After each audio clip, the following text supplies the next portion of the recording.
Blindeca, expertos en blindaje, presenta la entrevista en línea con William Meléndez.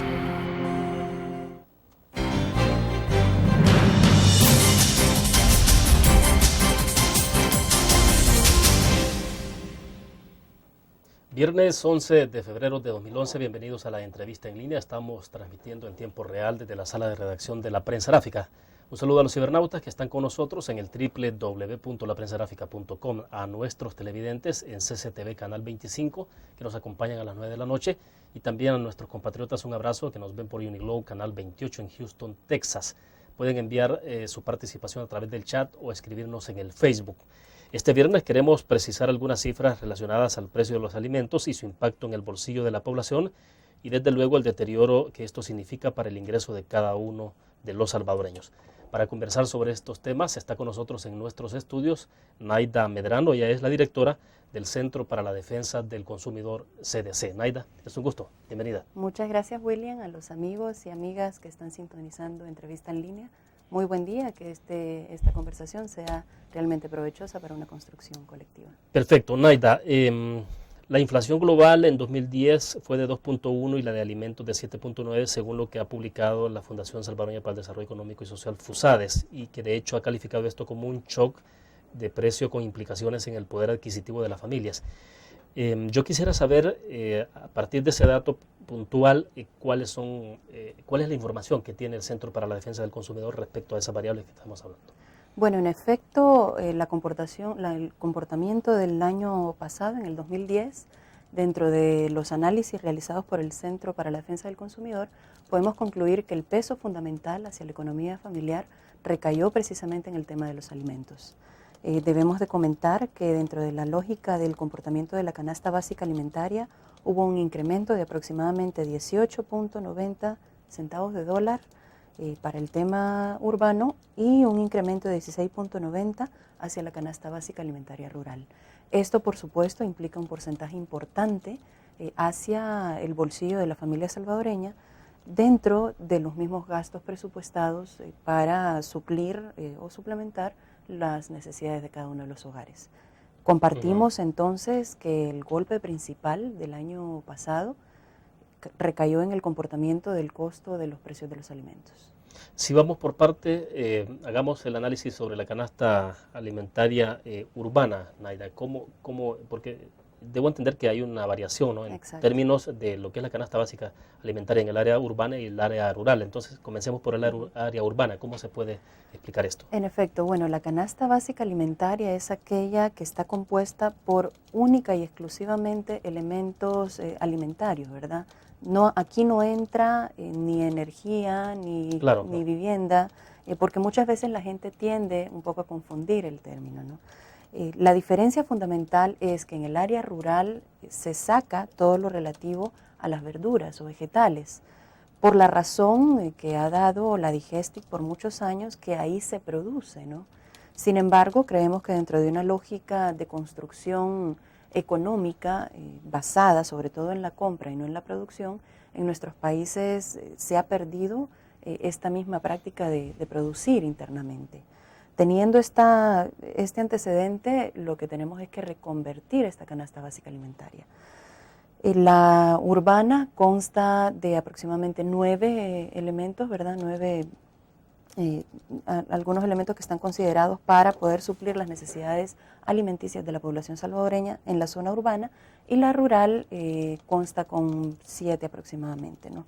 Estos están también hechos con relación a lo que se necesitaría para suplir alimenticiamente las necesidades. Sin embargo, cuando desde el Centro para la Defensa del Consumidor hacemos un análisis de en qué constan las mismas, por ejemplo, estamos hablando de que no podría ser ni siquiera un huevo entero a la hora de caer al requerimiento calórico, ¿verdad?, que refiere la tabla de la canasta básica alimentaria. Naida, pero ¿por qué la canasta básica en el caso urbano y rural hay diferencias en cuanto al número de productos alimenticios que se consideran y luego que tiene que ver también con los precios? Bueno, un poco lo que decíamos anteriormente, es decir, en la canasta básica alimentaria urbana sí se contemplan ciertos vegetales o ciertas verduras que son restadas de la lista de la canasta básica alimentaria rural. Al igual que el tema del maíz o las tortillas, para ser más específicos. Ponen mucho más consumo de harina o de pan francés en la zona urbana, y en la zona rural ponen un número un poquito más elevado en calorías, ¿no?, de consumo desde la perspectiva del maíz o de las ¿Y tortillas. qué tiene que ver más esto con el comportamiento Hábitos de las culturales, dietas alimenticias? Exactamente, hábito cultural, dietas alimenticias de la localidad en donde se está haciendo referencia, urbana o rural. Perfecto, vamos a una primera pausa comercial, volvemos.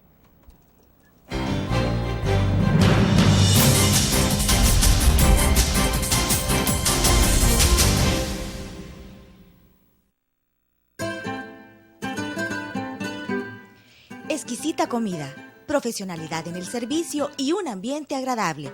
Lo encuentra en Restaurante Mesón de Goya. Visítenos y saboree nuestra variedad de platillos. Le ofrecemos un amplio menú a la carta y atractivas promociones. Atendemos eventos sociales y empresariales. Para su comodidad, brindamos servicio de banquetes a domicilio. Restaurante Mesón de Goya. Todos los días salimos. Salimos a dar lo mejor de nosotros. Salimos a dejar el corazón en el trabajo. Cuando hay adversidad, salimos. Cuando no sale el sol, salimos. Así somos los salvadoreños. Ponemos el alma en todo lo que hacemos. Y esta vez también saldremos. Porque saliendo a trabajar es que se sale adelante.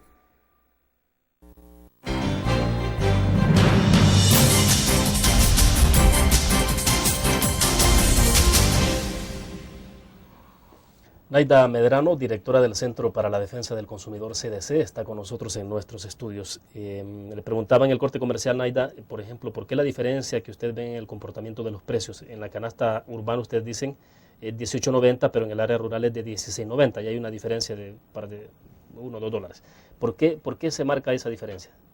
Bueno, hay que comentar que la capacidad adquisitiva en la zona urbana eventualmente es superior que incluso la determinada en la zona rural.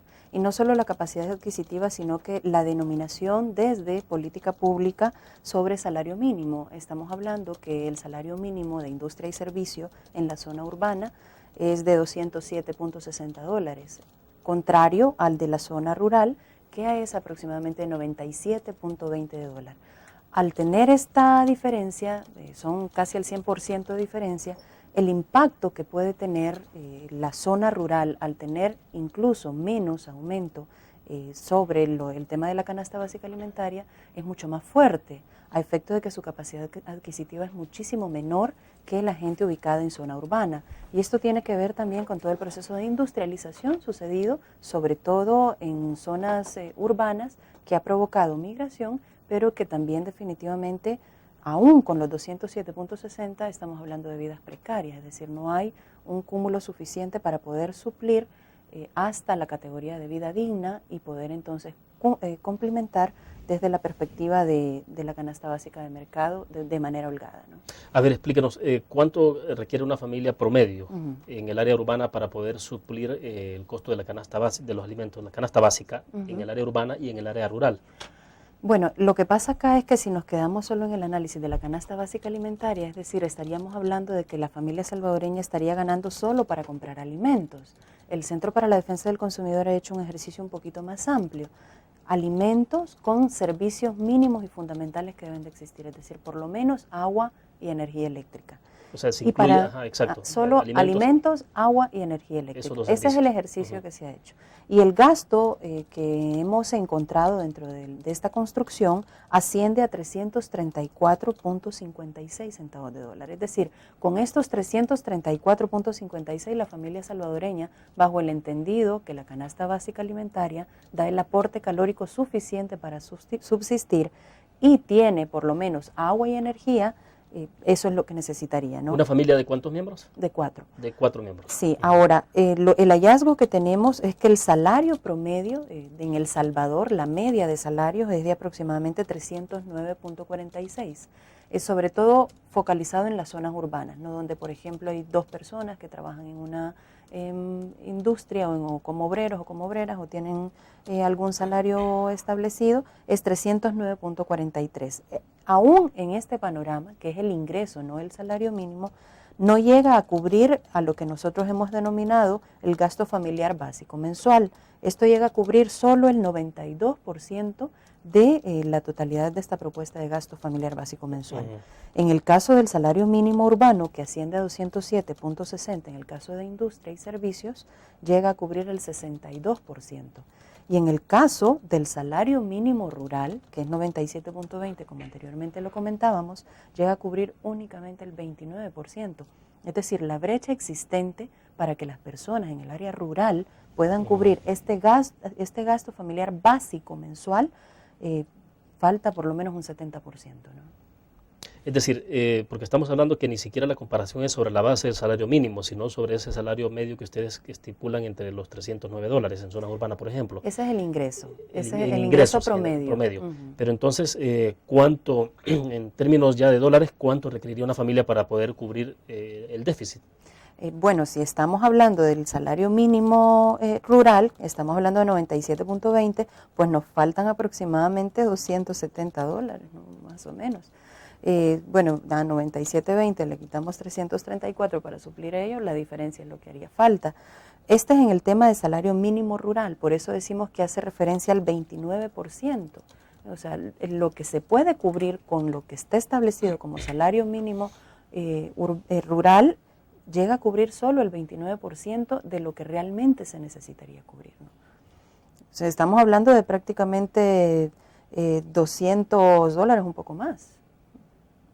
Ahora, pero ¿cómo está haciendo la familia en El Salvador entonces para poder cubrir esta parte? ¿Qué hace? ¿Simplemente deja de comprar ciertos alimentos? En efecto, y no solo deja de comprar ciertos alimentos, sino que también el proceso de consumo de la familia salvadoreña, que es a donde nosotros nos gustaría hacer mayor énfasis, debe de modificar. Muchas familias salvadoreñas sabemos que están destinando, por ejemplo, un porcentaje del salario ganado, priorizando tal vez necesidades no básicas o fundamentales, ¿no?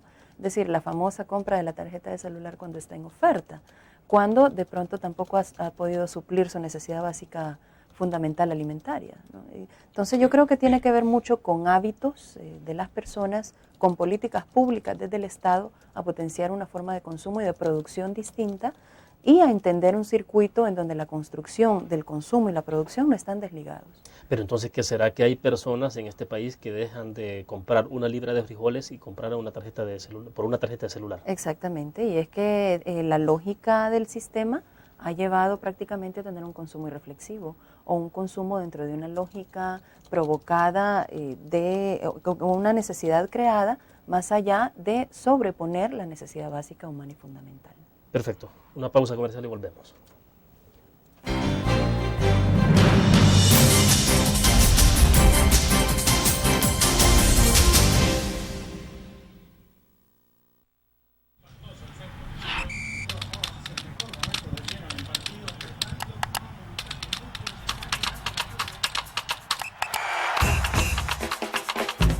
La emoción del deporte está en www.elgráfico.com. Ingresa al nuevo escenario deportivo y descubrí toda la pasión del deporte. Fotos, videos, fichas y resultados de las mejores ligas del mundo. Elgráfico.com. Conectados por deporte. Learn. La revista más innovadora y moderna de todos los tiempos. Única en su estilo, creativa. Un espacio exclusivo y reservado de entretenimiento y diversión, llevada al máximo. Blur. Time Out, Movie, lo mejor de la cartelera. Art. Shopping, la guía de la moda. Go, viajes cortos fuera de la ciudad. Blur.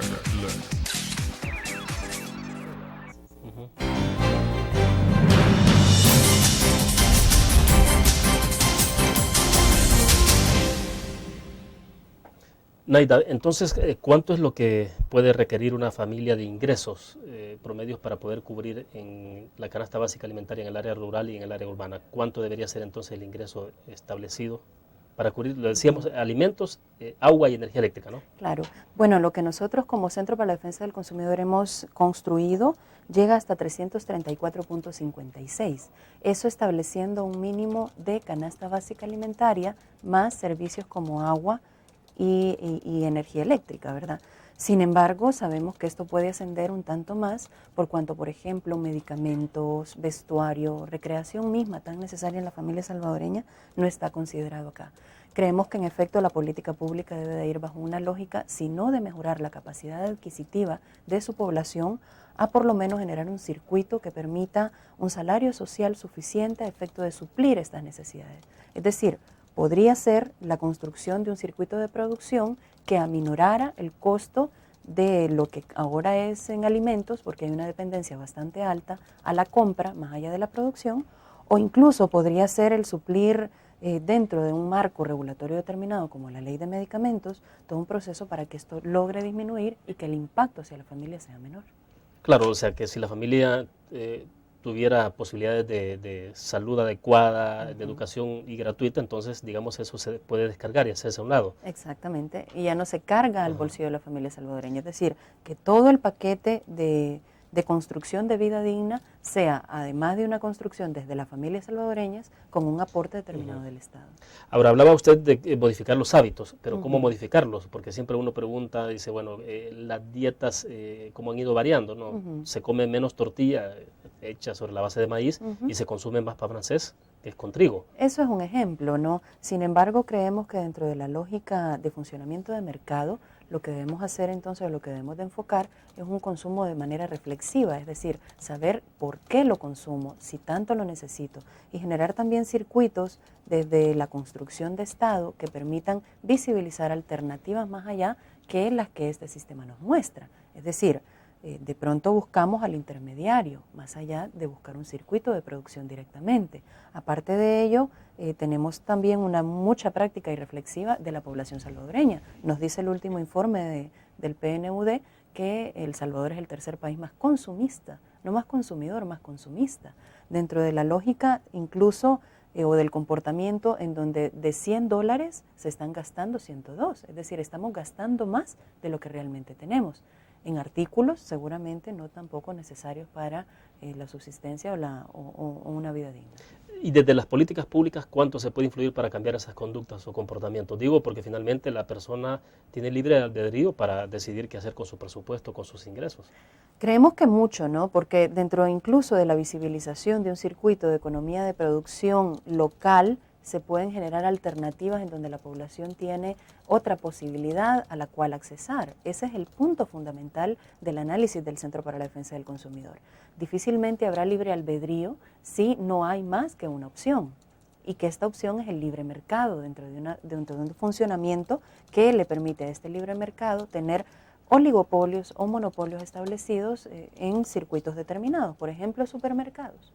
Entonces, en este sentido, lo que creemos es que el Estado debe de promover todo un circuito alternativo que permita realmente a la población poder optar, pero no tenemos opción. Es decir, dentro de la vastedad que hay, dentro de este funcionamiento del sistema y que se vende dentro de este comportamiento de la posibilidad de elegir, realmente no hay más posibilidad de elegir que la que el sistema ha construido por tantos años acá. Y dentro de un funcionamiento del libre mercado también ya muy viciado, que permite acaparamientos, que permite especulaciones y que por supuesto termine afectando directamente a la persona consumidora.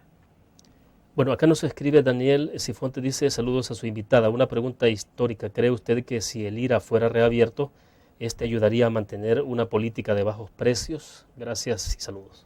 Bueno, muchas gracias al amigo. Por supuesto, tal vez el IRA, el problema que tuvo es que al final de su periodo se generaron una serie de circuitos de corrupción que hicieron incluso que terminara en decadencia.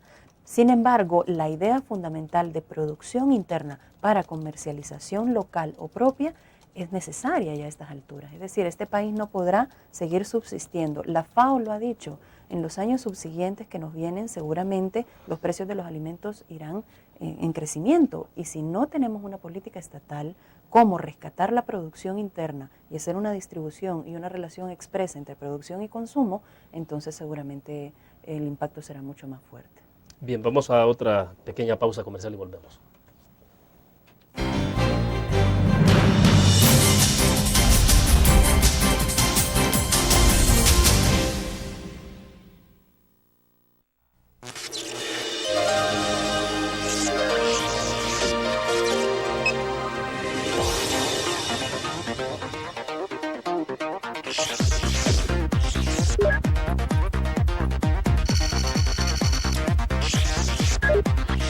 Estimulamos tus sentidos para que leas, veas, escuches e interactúes con la verdad.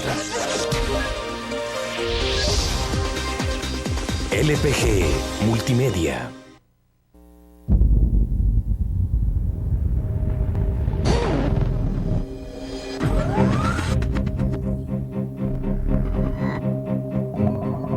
El inicio de una estrategia financiera desde los negocios y la actividad económica hacia toda Centroamérica.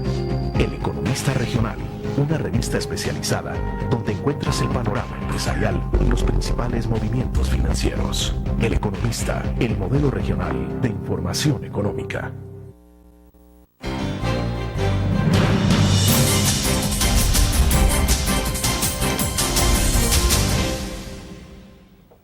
Quiero que volvamos sobre el tema del Instituto Regulador de Abastecimientos IRA, Naida, porque bueno, en el caso del IRA, hasta donde uno ha leído un poco sobre lo que ocurrió en ese momento, es que el instrumento como tal no era malo, sino las personas que integraron el IRA fueron los que corrompieron todo el sistema, pero como modelo como tal.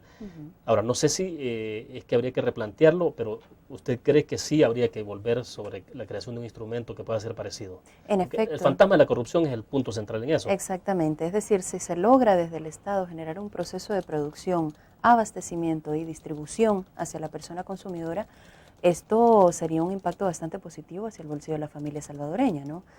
Creemos que este circuito de producción suficiente para el consumo local puede permitir entonces no solo la participación de la persona consumidora en alternativas frente a lo que ahora tenemos, es decir, las opciones que se tienen ahora son o el mercado que se abastece de productos importados de nuestros países vecinos, o el supermercado, que igual muchas veces subsume a circuitos de producción local, generando incluso precariedad en la producción que tienen las personas que se dedican a cultivar en nuestro país. Y en Si se otros rompe, países hay modelos alternos. por Entonces, supuesto, digo que la población pueda ir no solo al mercado central, en este Exacto. caso, ir a un supermercado, sino a otro lugar donde en pueda efecto, encontrar. claro que hay circuitos de economía solidaria. Por ejemplo, ¿cómo? En Nicaragua, por ejemplo, ya hay una relación expresa o directa de cooperativas que están produciendo bajo la solicitud de personas organizadas para realmente planificar esta producción. Entonces hay una relación expresa o directa.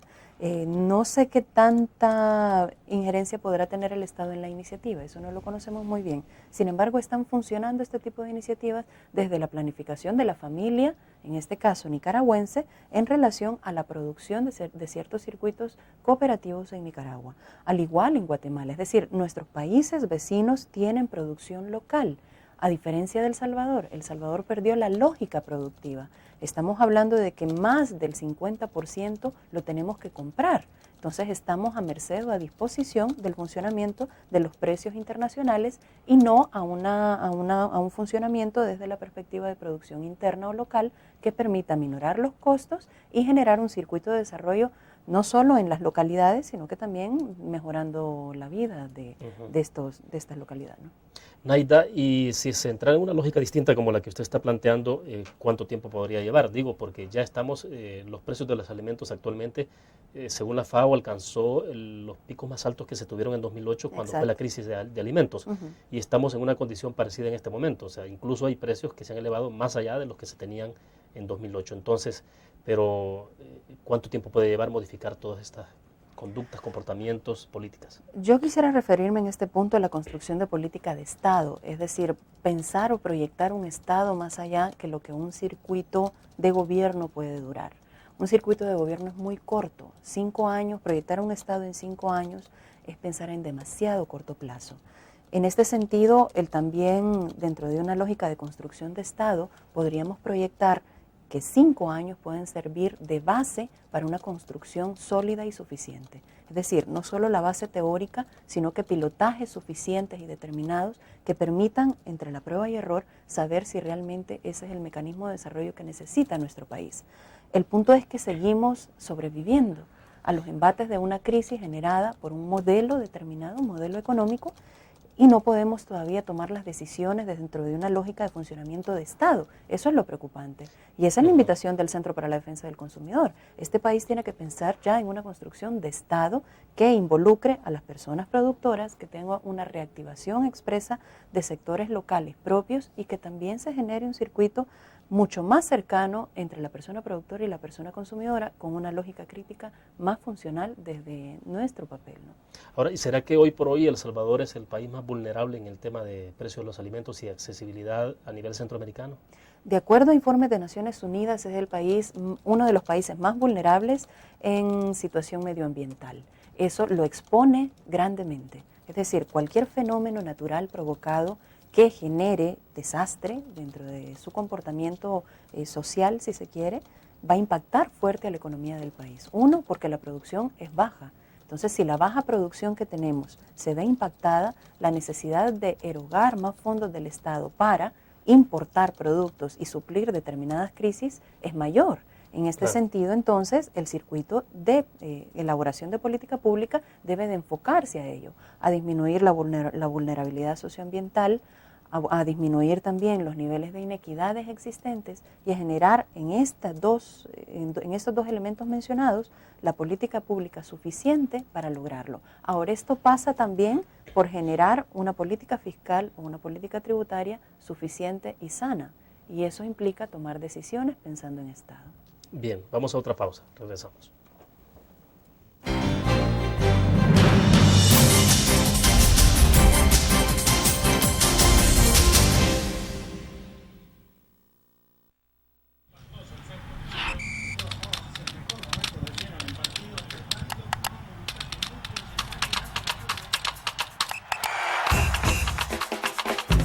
La emoción del deporte está en www.elgráfico.com. Ingresa al nuevo escenario deportivo y descubrí toda la pasión del deporte. Fotos, videos, fichas y resultados de las mejores ligas del mundo. Elgráfico.com. Conectados por deporte. Learn. La revista más innovadora y moderna de todos los tiempos. Única en su estilo, creativa. Un espacio exclusivo y reservado de entretenimiento y diversión, llevada al máximo. Blur. Time Out, Movie, lo mejor de la cartelera. Art. Shopping, la guía de la moda. Go, viajes cortos fuera de la ciudad. Blur.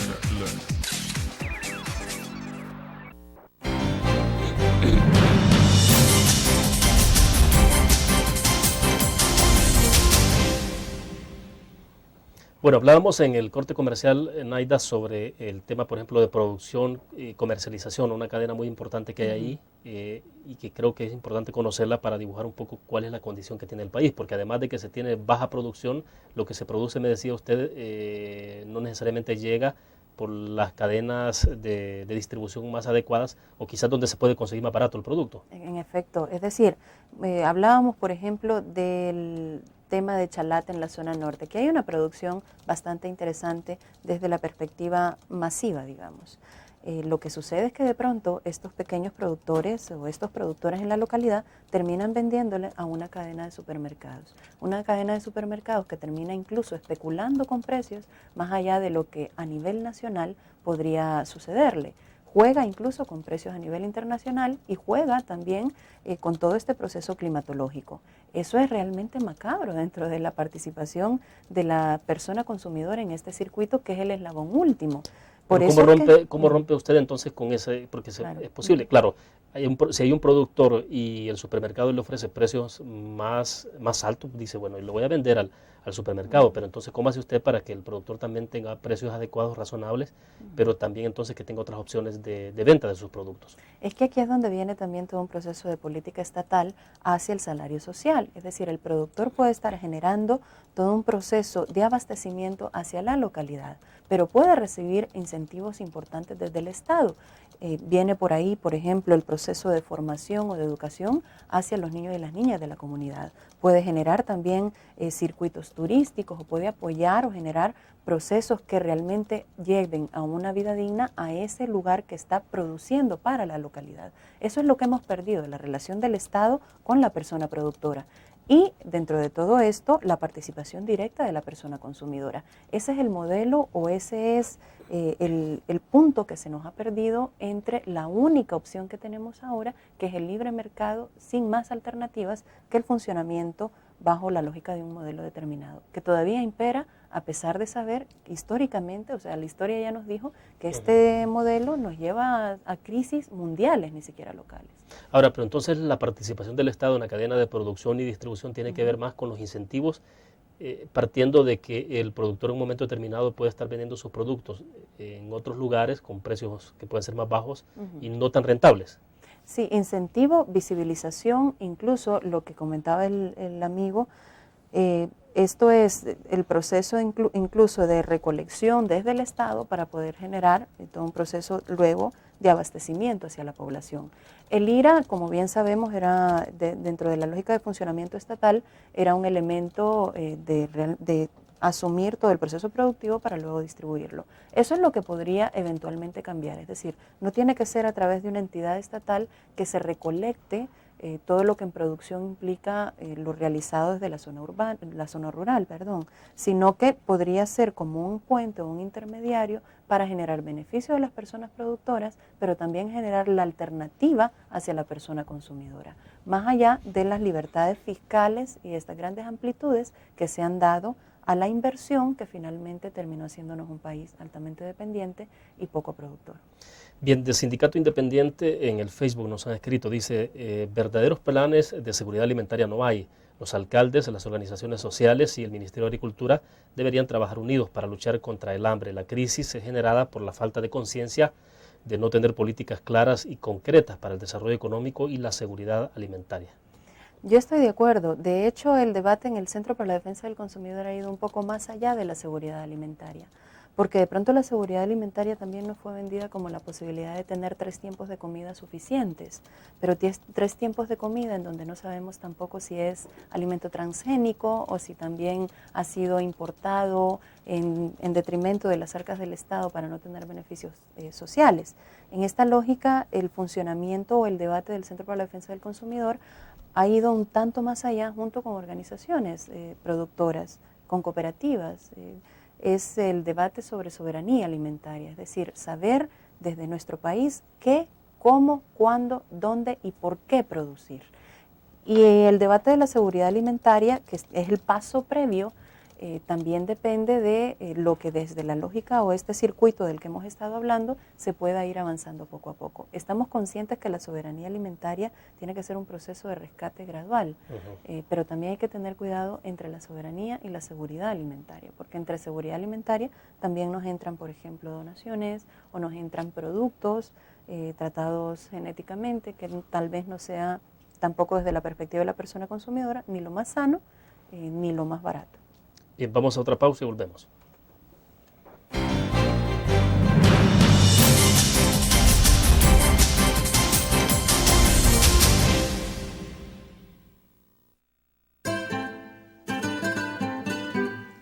Exquisita comida, profesionalidad en el servicio y un ambiente agradable. Lo encuentra en Restaurante Mesón de Goya.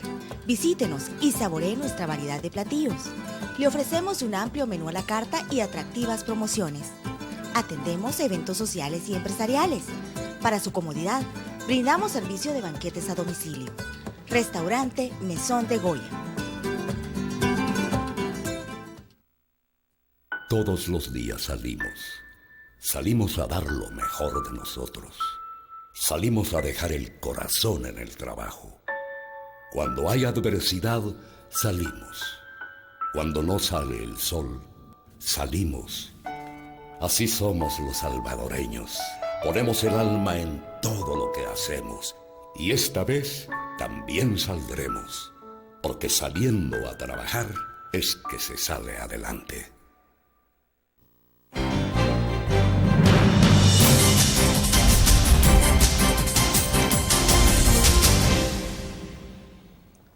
Hay un dato que me llama la atención, Naida, y es cómo están haciendo los salvadoreños entonces para suplir todas las necesidades en esa canasta básica alimentaria. Es decir, ya se sabe que hay un déficit en términos monetarios para poder comprar esos productos, pero entonces, ¿cómo está haciendo la familia? Me decía en algún momento, bueno, quizás lo más seguro es que no está comprando ciertos productos, pero bueno, el tema de las remesas también está jugando mucho en estas circunstancias. Hay muchas familias que están recibiendo remesas, ¿no? Sí, pero acordémonos también que en el proceso de crisis esto impactó muchísimo. Es decir, en Estados Unidos muchas de las personas que han migrado porque no han encontrado una posibilidad de desarrollarse en vida digna en nuestro país, también fueron golpeados y golpeadas allá en Estados Unidos. Es decir, todo el proceso de crisis impactó a las personas que están tratando de ganarse la vida allá. Esto, por supuesto, en cadena, golpea a aquellas familias que estaban recibiendo remesas y su capacidad adquisitiva, por supuesto, se ve disminuida. Yo creo que en el análisis también debe de ir. En el 2008, que es el impacto de la crisis mucho más fuerte, algunos precios suben, por supuesto, ¿no? Cuando el sistema, el funcionamiento del sistema nos dice que cuando la crisis está tan fuerte que la capacidad adquisitiva no tiene posibilidad de suplir la oferta, entonces los precios empiezan a disminuir. Hasta el año 2009, o sea, entre mitad de 2008 al 2009, el impacto más fuerte fue en los hidrocarburos, ¿no? Los alimentos disminuyeron porque el mercado tiene que subsistir. Entonces, al tratar de subsistir, los precios disminuyeron levemente. Sin embargo, es tan fuerte la crisis que yo creo que por ahí debe ir nuestro análisis a efecto de generar una alternativa a ello, ¿no? Es tan fuerte ya la crisis sistémica que los precios nuevamente van para arriba y esto impacta tan fuertemente a la familia salvadoreña que, uno, no se están comprando los alimentos suficientes para poder sobrevivir y dos, pues seguramente se están buscando alternativas. A esto se suma la lógica de focalización de los, que hay que comentarlo, de los bienes y servicios, ¿no? En este caso específico de servicios como el agua. Al generarse el pliego tarifario hubo un impacto bastante fuerte también a la familia salvadoreña y ahora, por supuesto, con la zozobra tan alta de la cascada de precios que puede generarse por hablarse de un gas, de la racionalización del subsidio del gas licuado de petróleo que llega al domicilio pero no llega al comercio. Es decir, aquellas personas que, por ejemplo, sobreviven poniendo una pupusería enfrente de una zona franca, y que ya no pueden subsidiarse la compra de un tambo de gas, seguramente trasladarán, porque culturalmente sucede así. Es decir, hay que entender culturalmente este país.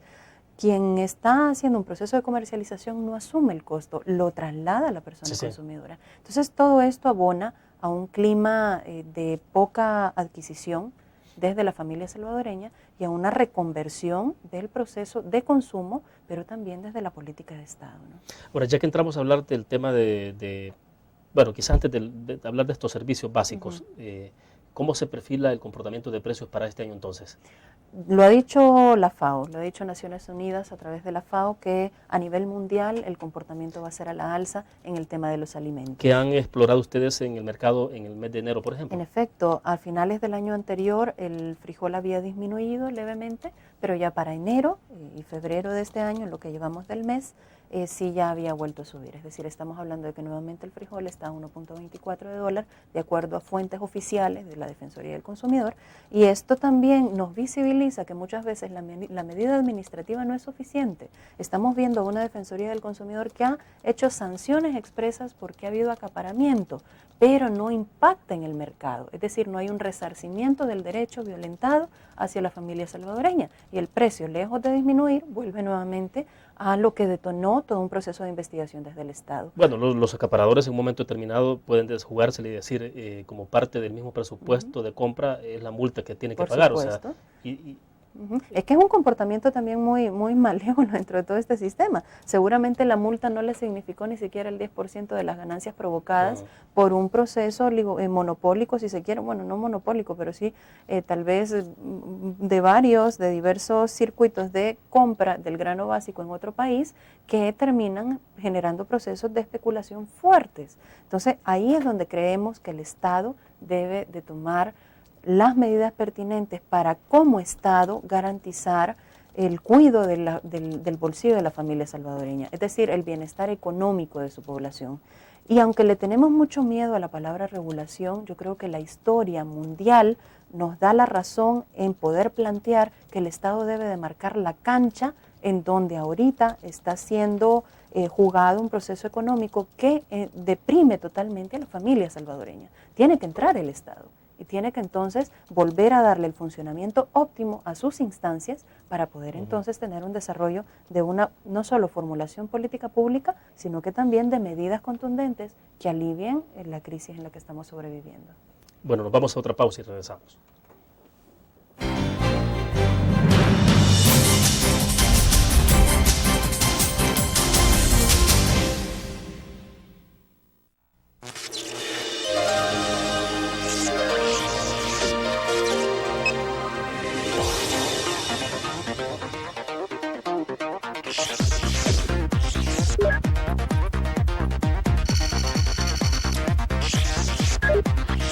Estimulamos tus sentidos para que leas, veas, escuches e interactúes con la verdad.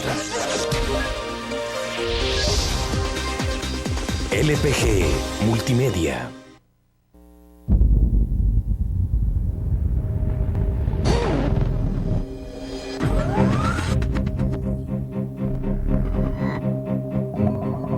El inicio de una estrategia financiera desde los negocios y la actividad económica hacia toda Centroamérica.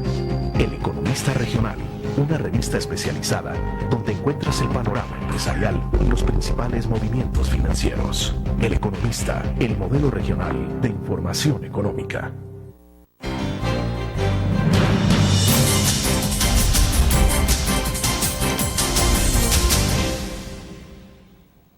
Nos decía en el segmento pasado, Naida, que dice usted que el mercado debe marcar, el Estado debe marcar la cancha. ¿Qué supone esto? Es decir, ¿cómo evitar que al final esto termine siendo una regulación desmedida y entonces termine deprimiendo también la producción en los mercados? No, la intención en efecto no podría ser esa, es decir, el Estado debe de generar las reglas claras en las que este libre mercado debe de funcionar. El punto es que el Estado ha llegado al punto en donde las facilidades fiscales, de evasión fiscal incluso, y de todo un proceso y circuito de privilegio a empresas grandes transnacionales han invisibilizado lo que internamente deberíamos de empezar a construir, que es un proceso productivo y de consumo local. Frente a esto, entonces, rayar la cancha o delimitar normas mínimas de funcionamiento de ellas pasa por ejemplo, que rindan el tributo necesario al Estado en el que están funcionando. No son pocas, el punto fundamental de esto es que el margen de ganancia de estas empresas no es mínimo, es bastante amplio.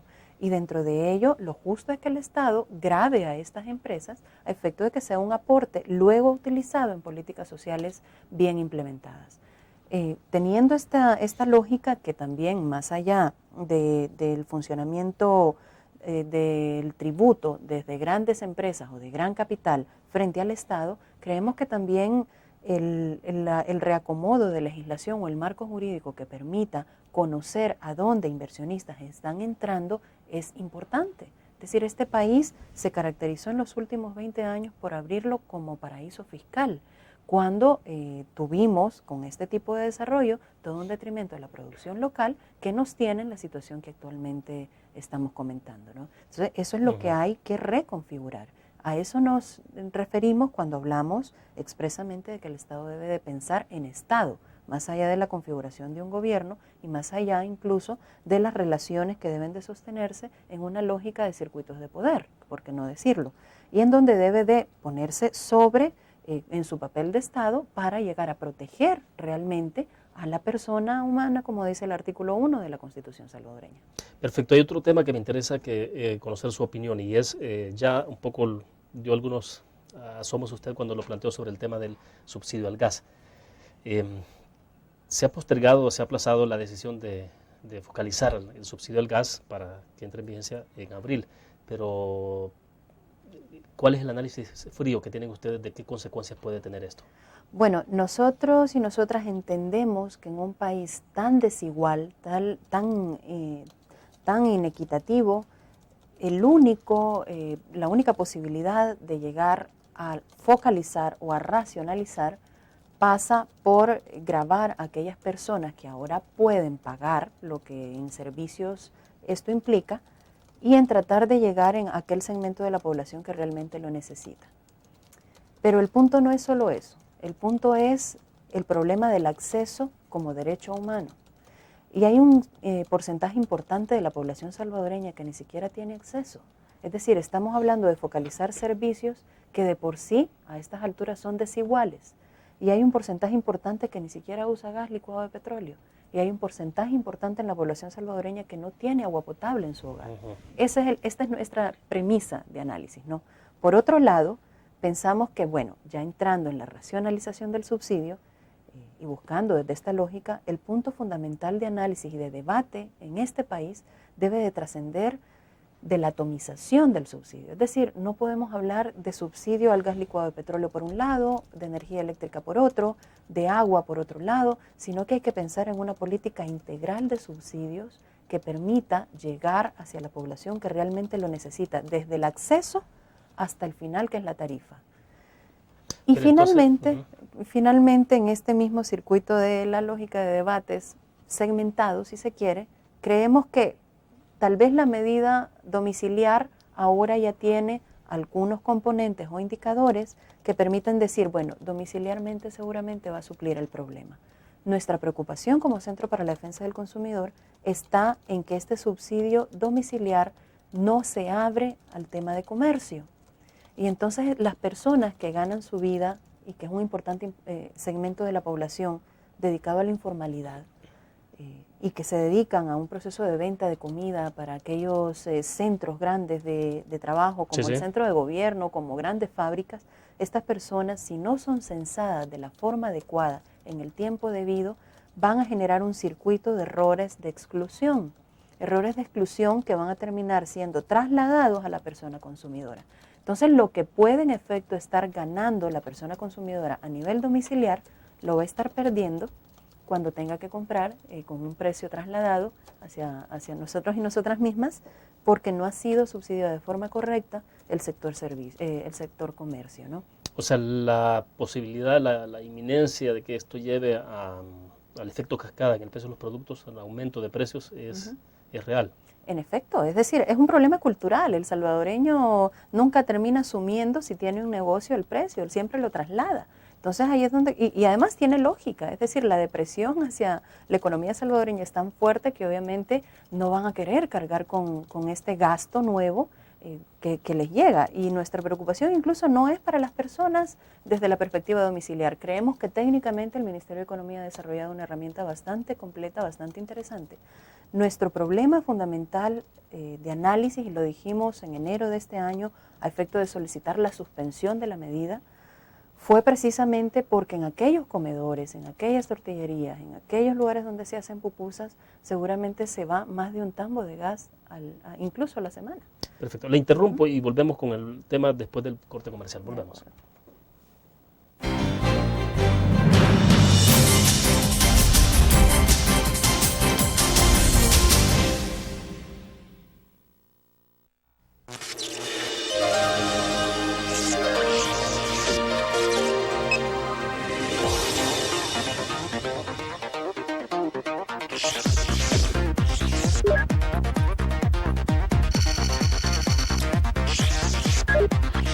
Estimulamos tus sentidos para que leas, veas, escuches e interactúes con la verdad.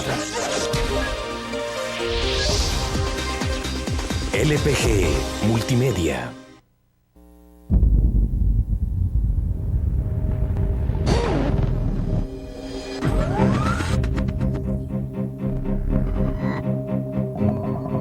El inicio de una estrategia financiera desde los negocios y la actividad económica hacia toda Centroamérica. El Economista Regional, una revista especializada donde encuentras el panorama empresarial y los principales movimientos financieros. El Economista, el modelo regional de información económica.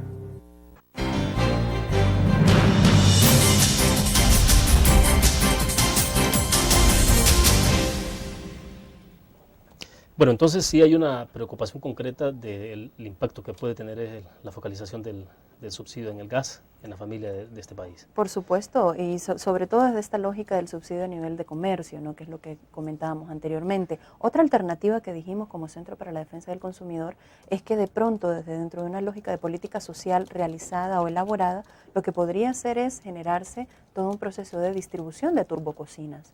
Un salvadoreño, de hecho, es la persona que ha creado este invento, ¿verdad? Esta turbococina que maximiza la utilización de pedazos muy pequeños de leña y que optimiza no solo el calor, sino que también la duración del mismo.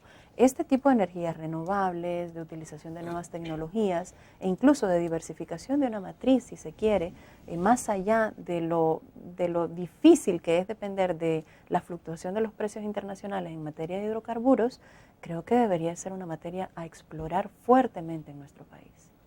¿Y han medido ustedes qué puede implicar de impacto? ¿Cuánto puede impactar entonces la focalización del subsidio sobre los alimentos? No queremos especular, porque si bien es cierto, creemos que va a haber un impacto determinado, no lo podemos saber hasta que suceda. Lo que sí nosotras y nosotros hemos dicho como institución es que a la gente que ya está teniendo algunos datos y que está yendo a los ENADES, que son las instituciones creadas por el Ministerio de Economía para revisar determinados casos, que vayan, que acudan, que se acerquen, para entonces realmente visibilizar el funcionamiento de la institucionalidad del Estado. ¿Está el Estado lo suficientemente fuerte para realmente asumir esto o todavía no?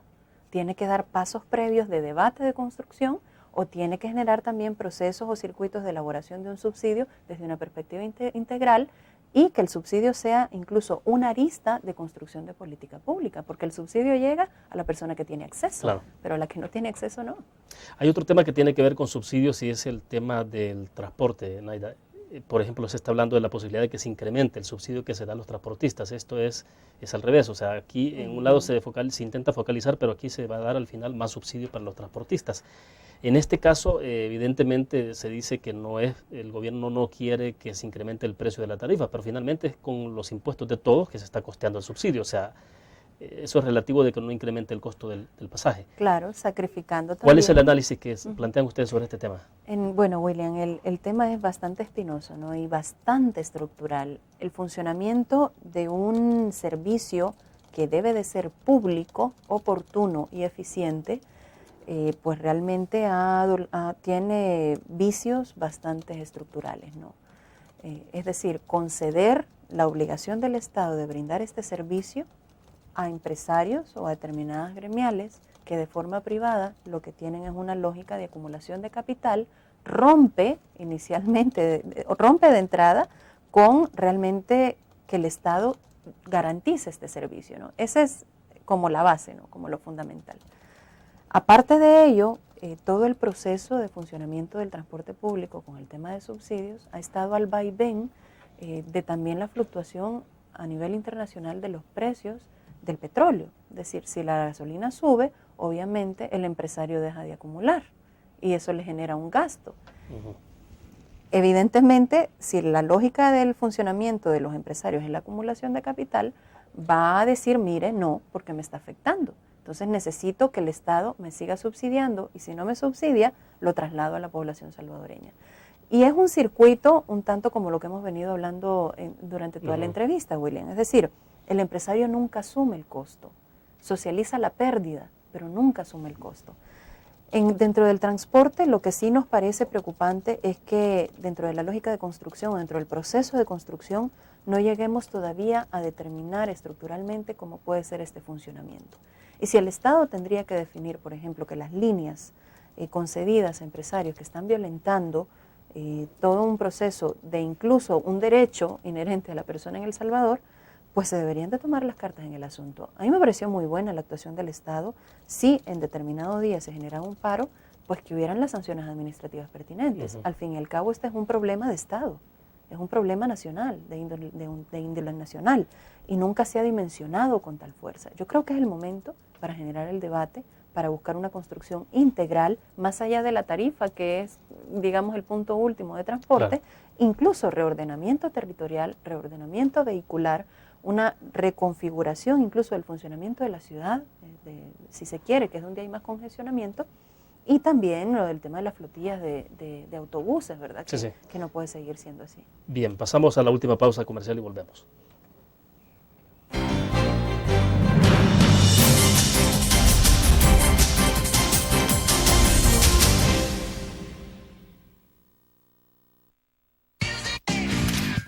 Learn. La revista más innovadora y moderna de todos los tiempos. Única en su estilo, creativa. Un espacio exclusivo y reservado de entretenimiento y diversión, llevada al máximo. Blur. Time Out, Movie, lo mejor de la cartelera. Art. Shopping, la guía de la moda. Go, viajes cortos fuera de la ciudad. Blur.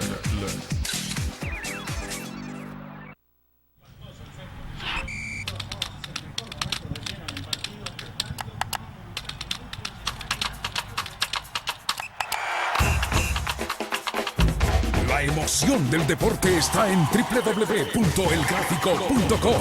Ingresa al nuevo escenario deportivo y descubrí toda la pasión del deporte. Fotos, videos, fichas y resultados de las mejores ligas del mundo. Elgráfico.com. Conectados por deporte.